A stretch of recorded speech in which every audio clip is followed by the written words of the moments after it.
ఏంటమ్మా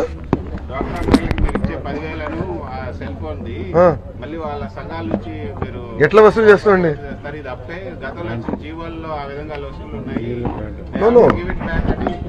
ఏ జియోలో ఉందండి అది? వాళ్ళు చూపించమనండి, పలానా జియోలో రాసుంది. 100% నా సందేహం ఎందుకు?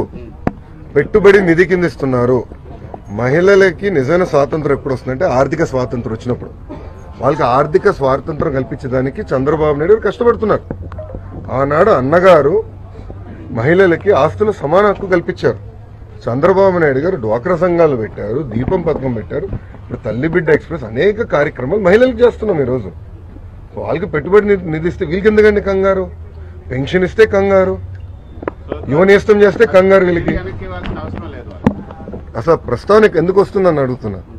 ప్రభుత్వం చెప్పిందా? జియోలో ఎక్కడ రాస్తుందా? ఎక్కడుంది? ఏ ప్యారోలో ఉంది? ఏ నంబర్లో ఉందో చెప్పమని నేను సమాధానం చెప్తాను. లేని దాని గురించి నేను చెప్తా కదా. అంటే సాక్షి పేపర్ ఇచ్చి రాసిందని నేను సమాధానం చెప్పలేను కదా. తీసుకొస్తున్న పథకాలన్నీ వైసీపీ తీసుకున్న కాపీ కొడుతున్నారని కూడా వారు ఆరోపిస్తున్నారు. ఇప్పుడు పెన్షన్ కానీ మిగతా పెన్షన్ ఆనాడు పెట్టింది అన్నగారు, సిస్టమేటిక్ గా పెంచుకుంటూ వచ్చాం. పెన్షన్ మొదట సాధ్యం కాదు, 1000 రూపాయలు సాధ్యం కాదని ఎప్పుడు చెప్పాం? మేము రుణమాఫీ సాధ్యం కాదనింది వైకాపా పార్టీ, తెలుగుదేశం పార్టీ కాదు. జగన్మోహన్ రెడ్డి గారు చెప్పారు రుణమాఫీ అసాధ్యం, డ్వాక్రా మహిళలకి పెట్టుబడి నిధి అవదు, పెన్షన్ 1000 రూపాయలు ఇవ్వలేరు, కాపులకి కార్పొరేషన్ అవదు, రిజర్వేషన్ చేయలేరు అని చెప్పారు. అన్ని అయిపోయినాయి. చంద్రబాబు నాయుడు గారు ఏంటంటే ఎకానమీ పెరుగుతుంటే ఆటోమేటిక్ గా రాష్ట్రానికి కూడా డబ్బులు మిగిలితే ఆ డబ్బులు ఇచ్చేదానికి అవకాశం ఉంటుందన్న లక్ష్యంతో పనిచేస్తున్నాం. అట్లా వెళ్తున్నాం.